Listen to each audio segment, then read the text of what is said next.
국회 정상화가 정말 완전히 될지 안 될지 아직은 좀 불안불안한 그런 상황인데 큰 변수 중에 하나가 지난번에 그 패스트트랙 추진하던 당시에 빚어졌던 동물국회 상황에서 무더기 고소 고발 사태가 있지 않았습니까?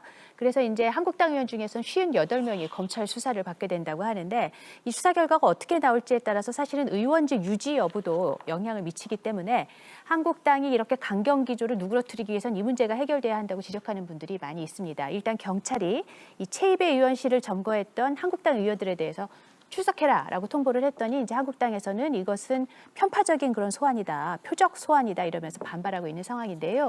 이 무더기 고소 고발 사태는 어떻게 풀어야 한다고 보십니까? 저부터 말씀을 드리겠습니다. 네네. 안 됩니다. 그대로 가야 됩니다. 풀어주면 안 된다는 얘기시죠? 그러니까 지금 취하하면 안 된다. 고소 고발이 네. 하나가 있고요. 네. 그다음에 또 하나가 헌법재판소로 달려간 게 있습니다. 그렇죠. 그 사부인과 관련해서 권한쟁의 심판 청구하고 효력정지 가처분 신청도 같이 내지 않았습니까? 저는 이것도 그대로 가야 됩니다. 이렇게 가야 되는 이유가 뭐냐면요.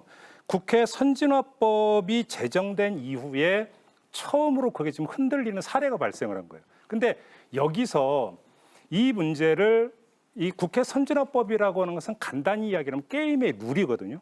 근데 게임의 룰이 흔들려 버렸는데 거기서 어떤 잘잘못이 누구한테 있든지 간에 이 게임의 룰을 다시 정치적으로 그냥 기브 앤 테이크로 대충 퉁치고 넘어가자가 되어버리면 국회 선진화법은 사문화되어 버립니다.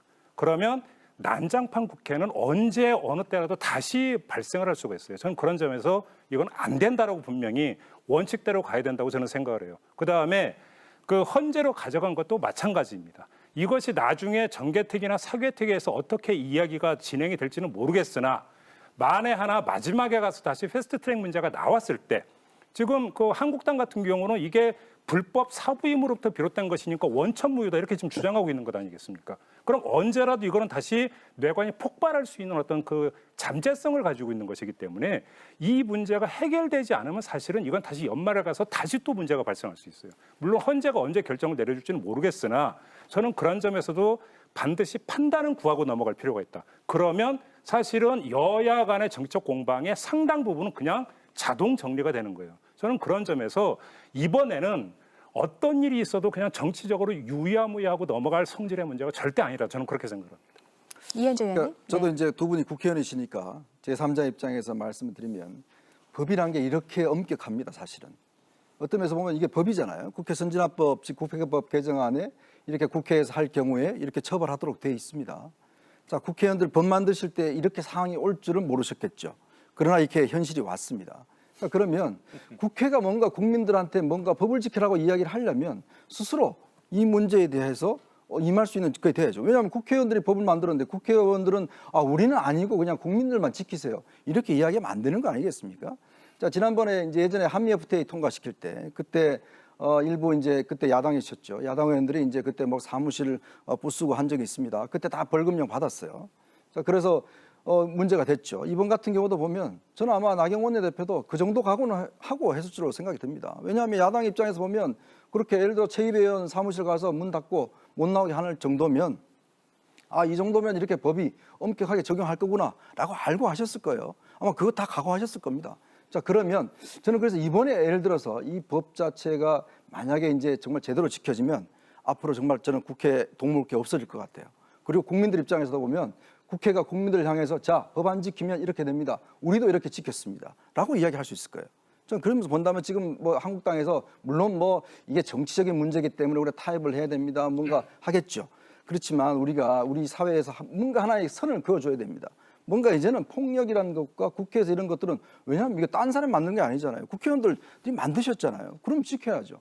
그래야 국민들한테도 자, 법을 지키라고 이야기할 수 있는 거 아니겠습니까? 네. 제가 너무 가혹하게 이 말씀을 드렸나요? 근데 이제 한국당 의원들 58명이 고소고발 당했다고 했는데 한국당 의원만 당한 건 아니고요. 우원식 의원도 네, 당하시지 저도 않았습니까? 네, 법대로 하자 그러시는데 괜찮으시겠어요? 네, 괜찮습니다. 네. 제가 17대 국회에 들어왔는데 이 몸싸움 동물국회의 본 모습이 17대, 18대 때 아주 그냥 제대로 했습니다. 그거 하고 나면 그때는 뭐 불가피하다. 그러니까 이럴 때는 나가서 싸워야 된다. 이렇게 하고들 하긴 했는데 하고 나서 내가 그래도 우리 동네에서 투표로 뽑힌 사람인데 국회에서 보여주는 모습이 이렇게 정말 몰상식하게 해야 되는가. 정말 자괴심이 컸어요. 근데 이제 18대까지가 굉장히 심각했거든요. 18대 끝나고서 이제 국회 선진화법을 그 자유한국당 전신인 당에서 제안을 해갖고 만들었단 말이에요.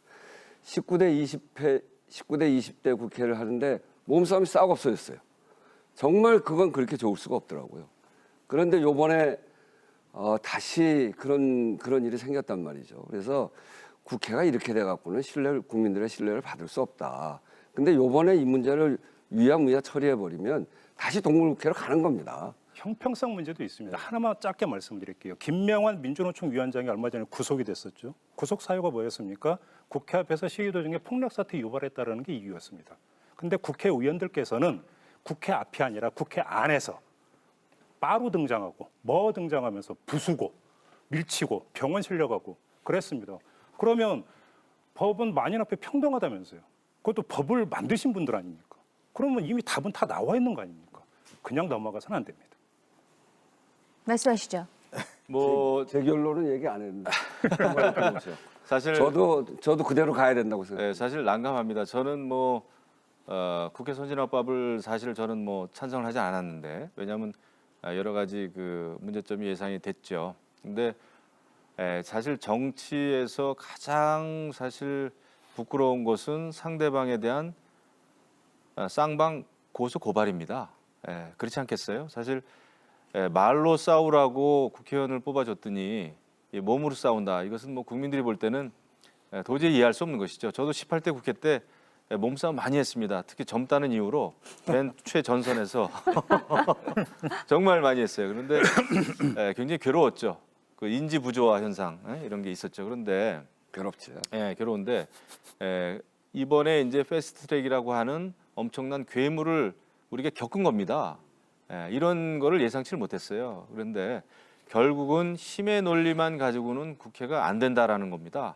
법도 중요합니다만은 우리가 이웃 간에도 층간 소음이 있네 아니면 다른 여러 가지 이웃집하고의 불편한 사항도 법으로 가게 되는 것이 그 마을을 평화롭게 만드는 것은 아닙니다. 사실은 최대한 말로 해야 되고 서로 대화해야 되고 소통해야 되는데 그것을 우리가 못한 거예요. 이것은 야당의 문제만도 아니고 여당의 문제만도 저는 아니라고 봅니다. 솔직히 말씀드리면 왜냐하면은 패스트트랙이라는 것을 좀 악용했어요 이번에는. 선거제를 가지고 우리가 또 이렇게 되면은 또 과거 회기 그러니까 네, 그래서 또 과거 지향적 네, 토론이 됩니다. 그렇습니다. 네, 그래서 네, 그만하시고. 그래서 이제 앞으로는 힘의 논리보다는 대화로 협의로 토론으로 풀어 가자는 말씀을 제가 간절하게 드리는 거예요. 그러니까 그 이상도 이하도 아닙니다. 패스트트랙이라고 하는 걸 괴물이라고 표현하고 그게 잘못된 패스트트랙이라고 강제 자꾸 사보임을 얘기하는데 하고 잠깐만요. 그러면 안 되잖아요. 잠깐만요. 두 분 의원은 아까 그걸로 가름하자니까 지금 또 그걸로 돌아가시는데 그게 아니고. 하지 맙시다 이 얘기는. 네, 하지 마시고요. 넘어갑시다. 법대로 하자고 다 그러시는데 그러면은 김영우 의원님도 그냥 법대로 하면 되겠다고 생각하십니까? 저는 이거에 네. 대해서는 사실은 정치적으로 푸는 것도 저는 필요하다고 봅니다. 솔직히 말씀드리면 이게 50명 거기는 몇 명이라고요? 자유한국당? 아니, 이제 조합 더불어민주당? 고소고발 사례 100명 가까이 100여 명인데 그- 그럼 네. 몇 명 남지도 100명 않네요. 넘어요. 이제. 네. 그 네, 정도의 알겠습니다. 편 자연스럽게 되겠네요. 근데 요번에는 저도 고발 당했습니다만 요번에는 좀 본 모습, 그러니까 이 국회가 법을 지키는 본 모습을 좀 보여야 된다 이렇게 생각해요. 네. 우리가 합법적인 수단이 많거든요. 저희가 그래서 법을 강제로 통과시키려고 할 때 썼던 수단이 필리버스터 아니에요. 필리버스터라는 수단이 있어요. 결국 정치권에서 하는 일에 대한 판단은 국민이 하는 것이고 국민이 판단을 해서 그 과정에 잘 설명을 하고 국민이 판단을 해서 그건 다음 선거에서 국민이 심판하는 겁니다. 그런데 이거를 본인들한테 맞지 않는다고 그걸 법적으로 다 정해놓은 그렇게 하면 안 된다라고 하는 그걸 아주 구체적으로 그리고 굉장히 엄격하게 정해놓은 거를 그냥 무시해버리는 이거는 국회의원들이 하면 안 된다고 생각해요. 그런 점에서 이번에는 네. 분명하게 해야 다른 된다고 국회법은 왜 봅니다. 말씀을 안 하시죠? 네네. 거기 그 상임위원회 사보임 문제라든지 이런 국회법은 왜 말씀 안 하시죠? 사보임도 네네. 여기까지 그거는 하겠습니다. 의원님 사보임도 두 분. 국회의장이 네. 최종적으로 판단하게 돼 있어요. 알겠습니다. 그렇지 않습니다. 아, 그렇게 돼 있어요. 개인의 자유 의사가 반영이 되지 않으면은 사보임 자체가 무효예요. 불가피한 경우에 국회의장이 판단하게 돼 있습니다. 아, 그렇지 않습니다. 그때 자, 뭐 지난번 불가피했나요? 패스트트랙과 그에 따른 불가피했지 동물 국회로 인한 무더기 고소 고발 사태, 오늘 이 자리에 나오신 논객들 4분 가운데 3분은 법대로 하자 이러시고 이제 한국당 의원께서는 정치적으로 좀 풀 여지가 있다고 얘기하시는데 어떻게 되는지 좀 지켜보시죠.